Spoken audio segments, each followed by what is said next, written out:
Bismillahirrahmanirrahim. Allahumma salli ala sayyidina Muhammad wa ala ali sayyidina Muhammad. Assalamualaikum warahmatullahi wabarakatuh. Masya Allah, alhamdulillahirabbil alamin. Di hari yang insya Allah penuh dengan barokah ini kembali lagi saya Ali Zainal menemani pemirsa di rumah di dalam Cahaya Hati Indonesia Ramadan ya. Baik, Cahaya Hati Indonesia Ramadan pada kali ini tema kita adalah menerapkan pola hidup sehat. Ini bakal seru banget karena kita akan ngebahas bagaimana sih pola hidup sehat pada saat Ramadan ya. Dan insya Allah nanti kita akan bertemu dengan guru-guru kita yang dimuliakan oleh Allah Subhanahu wa taala, Al-Ustaz Taufikur Rahman, Kiai Haji Khalil Nafis dan Habib Gais Abdurrahman Assegaf dan ada juga Ustadz Aswan Fa'i nanti ya. Dan pemirsa di rumah boleh bertanya-tanya, boleh kirimkan pertanyaan Anda lewat Instagram kita, bisa di DM di situ ya. Kirim ke @cahayahati_inews. Insya Allah nanti pertanyaannya akan disikapi oleh guru-guru kita yang dimuliakan oleh Allah Subhanahu wa taala. Nah, kalau ngomongin masalah kesehatan ya, ini Masya Allah ya, harusnya yang namanya Ramadan itu hidup kita lebih sehat pastinya ya. Nah, gimana sih bener-bener nih di Ramadan ini hidup kita sehat? Langsung aja kita akan ngobrol-ngobrol dengan guru kita yang dimuliakan Allah Subhanahu wa taala, Al-Ustaz Taufikur Rahman. Assalamualaikum guru. Waalaikumsalam warahmatullahi wabarakatuh. Aduh, kalau udah ngeliat guru pengennya berpantun nih. Makom Ibrahim terasa nyaman. Cakep. Ngajak nyonya sambil baca-baca ayat. Cakep. Salam silaturahim dari Al-Fakir Taufikur Rahman. Semoga semuanya selalu pada sehat. Amin ya rabbal alamin. Baik, guru, ini kalau ngomongin masalah kesehatan, harusnya Ramadan ini membuat badan kita tambah sehat. Ya. Organ-organ tubuh kita tambah sehat, tambah bagus. Imun makin naik. Makin naik. Karena panggilan puasa pakai amanu. Aman. Ya ayyuhalladzina amanu. Nah, insya Allah efeknya imunnya makin stabil. Cakep tuh, harusnya seperti itu. Iya. Tapi banyak nih yang salah nih guru nih kalau misalnya Ramadan. Nah, mungkin sedikit nih sebelum kita ngobrol-ngobrol lebih jauh, kita akan dengarkan bagaimana ilmunya Ramadan ini biar sehat. Silakan guru. Assalamualaikum warahmatullahi wabarakatuh. Waalaikumsalam warahmatullahi wabarakatuh. Wa syukran lillah. Salatan wa salaman daimaini ala rasulillah. Sayyidina wa maulana Muhammad ibn Abdullah. La hawla wa la quwata illa billah. Amma ba'du. Faqad qala Allah Ta'ala fil Qur'anil Karim. Bismillahirrahmanirrahim. Wasiyabaka fatahhir. Sadaqallahu maulanal azim. Pemirsa Cahaya Hati Indonesia Ramadan, dimanapun Anda berada, semoga di kesempatan puasa hari yang kelima selalu menjalankan aktivitas kita walaupun stay at home. Bahasa pantun saya, Ustazah Aisyah, buka puasa makan wajib, walaupun puasa tetap energik. Cakep. Ya, saya kedapatan tema saat ini pola hidup sehat ala Rasul. Rasulullah sallallahu alaihi wasallam. Ya. Ikhwafillah, tadi di awal sudah saya awali dengan firman Allah, surat ke-74, juz ke-29, ayat ke-4. Ini Habib Ali dan juga ya ikhwafillah hafalnya 30 juz apa juz 30 nih? Insya Allah 30 juz, doain guru. Ya, amin, amin. Ya. Ya. Nah, jadi di situ Allah mengawali firman-Nya dengan kata kerja berbentuk perintah. Wa thiyabaka fatahhir. Dan terhadap pakaian kamu fatahhir, maka bersihkanlah oleh kamu. Nah, pola hidup sehat ala Rasul. Jadi kalau boleh kita akan sebutkan pakai bahasa pantun saya, dapat emping dari kota Serang buat dimakan malam Sabtu, pasang kuping biar terang, saya akan sebutkan satu persatu. Cakep. Nah, yang pertama, di mana berarti menjaga kebersihan dan kesucian. Berbicara kebersihan, berbicara kesucian, ternyata agama kita Islam ini bukan ngajarin baru. Ya, sejak 14 abad tahun yang lalu ternyata sudah diatur, dicontohkan oleh baginda Rasul. Contoh saja dalam sebuah hadis yang kita rata-rata hafal, at-tuhuru syatrul iman. Adapun kebersihan sebagian daripada iman. Ternyata kenyataan yang setiap hari kita hadapi. Contoh, kita buat umat Islam, mungkin kalau anak kecil mengajarkan rukun Islam pakai lagu begini, Mbak Habib. Rukun Islam yang 5, syahadat, sholat, puasa, zakat untuk si Fafa, haji bagi yang kuasa. Siapa tidak sholat, kita jawabnya dor, gitu. Tapi Bali, bukan. Ya, anak-anak kita bisa jawab sudah. Siapa tidak sholat dosa. Betul kan? Iya benar-benar. Nah, maksudnya setelah yang pertama syahadat, kedua sholat, baru ketiga puasa. Nah, banyak era zaman now yang katanya udah milenial, puasanya mah tuntas, sholatnya bolong. Nah, itu yang nggak boleh, karena rukunnya tetap dari syahadat, sholat, puasa. Nah, ketika kita akan mendirikan sholat dengan tema sehat ala Rasul, itu tidak mungkin bisa diterima atau sah sholat kalau nggak berwudu. Nah, ketika kita melaksanakan perintah wudu, ini bukan kata saya, di Quran surat ke-5, juz ke-6, ayat ke-6. Bismillahirrahmanirrahim. Ya ayyuhalladzina amanu idza kumtum ila sholati faghsilu wujuhakum wa aydiyakum ilal marafiqi wamsahu biru'usikum wa arjulakum ilal ka'bayn.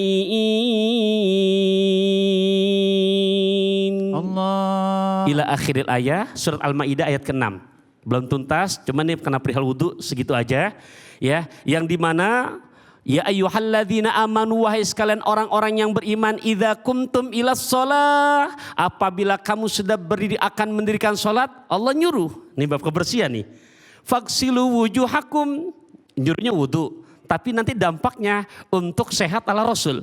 Maka basuhlah wajah kamu. Kemudian apa lagi? Basuh wajah kamu, wa aydiyakum ilal marafiqi, dan kedua tangan kamu sampai siku. Wamsahu biru'usikum, rambut kamu, wa arjulakum ilal ka'bain, dan kedua mata kaki kamu sampai kedua mata kaki. Jadi disimpulkan oleh para ulama jadi rukun wudu.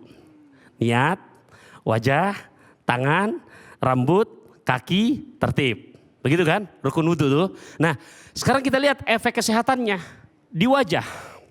Di wajah itu ada hidung, di wajah ada mulut, Ya. Di wajah juga ya ada telinga.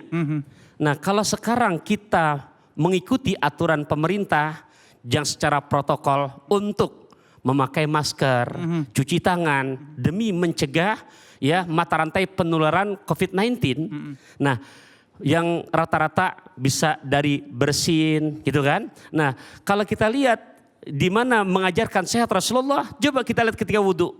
Kan bukan hanya wajah dulu, disunahkan untuk cuci tangan dulu. Benar. Cuci tangan. Iya. Allahumma ja'al. Makan Al-Imam Ghazali dalam kitab Ihya Ulumuddinnya itu terperinci sekali. Tangan. Ya, kalau sekarang Masya Allah, setiap kemana masuk rumah cuci tangan. Sampai ke lokasi cuci. Tangan. Mandi malah hampir rumah guru. Nah, oke. Kemudian berkumur-kumur. Hidung. Itu hidung bukan sekedar masukin air tapi dihirup. Buang lagi ya. Makanya buat mereka yang sudah terbiasa wudhu secara tertib, yakin hidupnya jauh kena flu. Enggak gampang kena flu. Karena logikanya mungkin kotoran yang masuk ke dalam hidung ketika kita berwudhu. Sementara dalam sehari semalam sholat berapa waktu? 5 waktu, berarti wudhunya minimal berapa kali? 5 kali. 5 kali. Nah, sampai Nabi memberikan gambaran, masalus salawatil khamsi kamasali nahrin jarin adbin ala babi ahadikum. Perumpamaan orang yang mendirikan salat 5 waktu, maka seperti orang yang di depan rumahnya ada sungai. Yang airnya mengalir, kemudian bersih.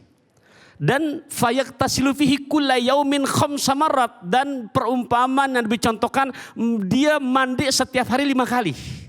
Bayangin Habib Ali, mandi sehari 5 kali.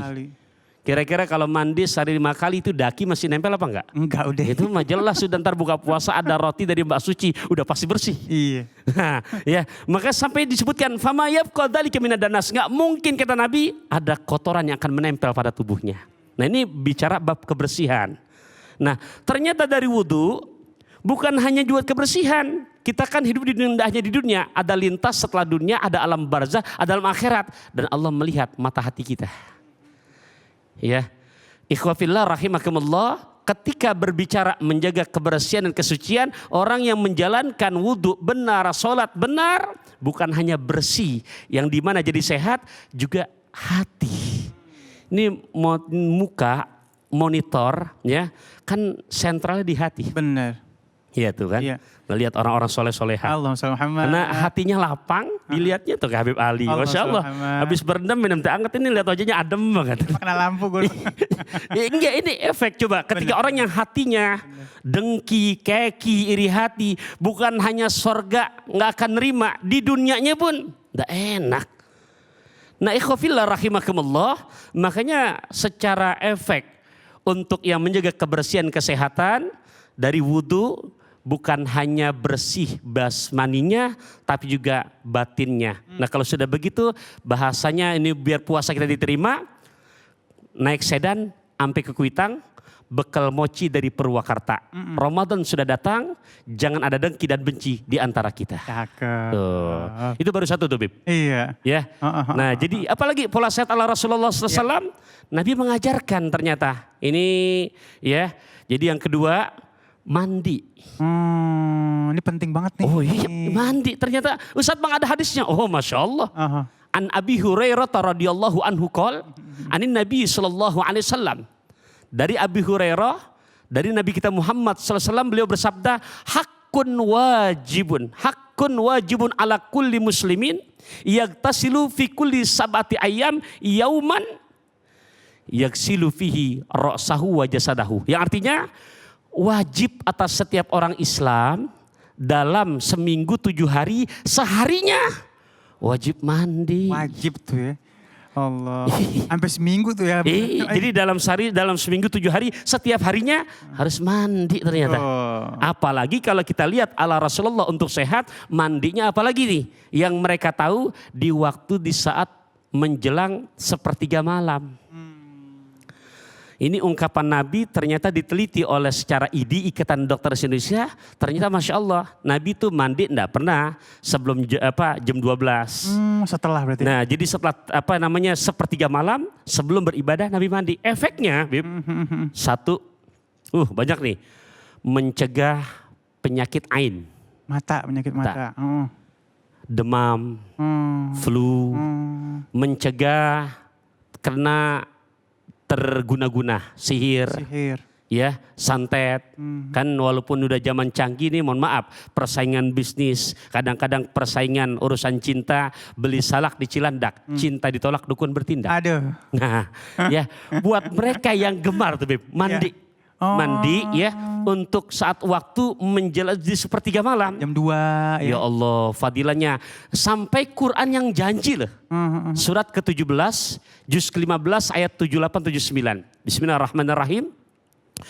Wa minal laili fatahajjat bihi nafilatan lak asa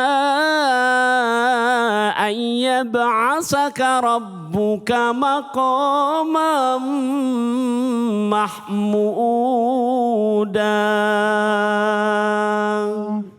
Tuh ya, di ayat ke-78-nya di mana Allah memerintahkan sholat zuhur, asar, maghrib, tapi penekanannya untuk sepertiga malam disaksikan oleh para malaikat.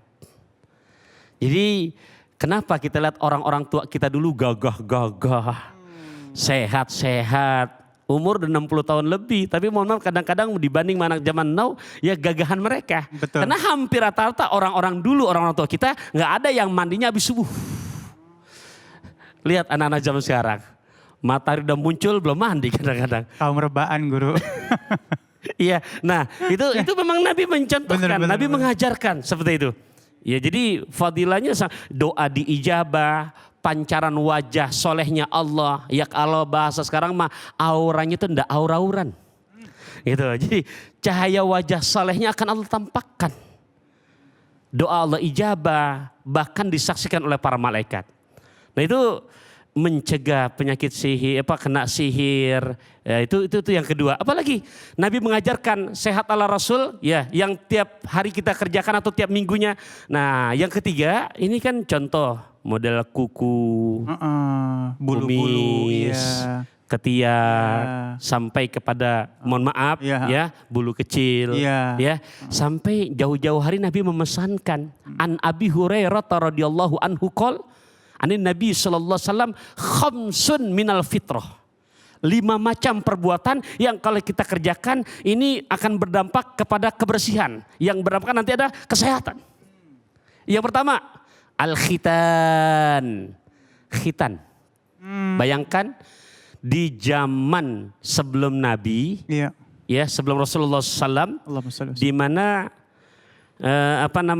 umat-umat terdahulu kan panjang-panjang usianya. Sampai singkat kata Nabi Allah Ibrahim dikhitan pada usia 80 tahun. Jangan dibayangin, Bib. Enggak, udah. Iya, kira-kira sunatnya pakai apaan gitu kan. Namanya disebutkan waqtatana bil kudumi. Beliau sunat pakai kampak. Ya Allah. Nah, akhirnya memang beritiba kepada Nabi Allah Ibrahim dipakai oleh Rasulullah SAW untuk umatnya khitan. Dan ketika kita laksanakan sunnah ini bukan hanya untuk kesehatan, bahkan kepada orang-orang yang bukan agama Islam pun makanya enggak yang namanya khitan itu sunat. Pakai. Iya. Ya, mohon maaf, ukhti sudah nikah belum? Belum. Oh ya, Bib, kira-kira kalau bahasanya Habib kalau makan pisang mau sama kulit-kulitnya apa kulitnya dilepas dulu? Kulitnya dilepas, Guru. Nah, kan lebih enak kan? Iya. Nah, ini soal tafsiran panjang. Bener. Ya, intinya betapa indah agama Islam untuk mengajarkan sehat ala Rasul, makanya dianjurkan untuk khitan.